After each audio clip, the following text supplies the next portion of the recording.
একদিন এক মশা দিব্যি বসে বসে এক লোকের রক্ত খেয়ে যাচ্ছিল। কি রে, কি করতাছস তুই?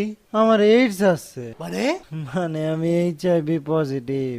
ওই শালা তুই কস কি রে? তুই আমার আগে কইতে পারছস না রে?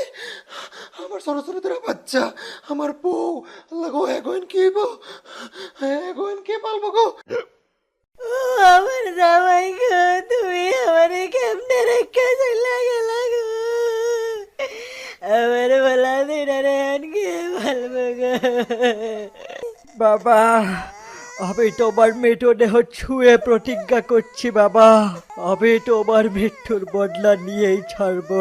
বাবার মৃত্যুর বদলা নিতে মশা চলে গেল তার মাস্টারের কাছে। আমি আমার সব কিছু দিয়ে তোকে প্রস্তুত করে তুলবো। এখন তারপর কি হলো জানতে নিচের ভিডিওর লিংকে ক্লিক করুন।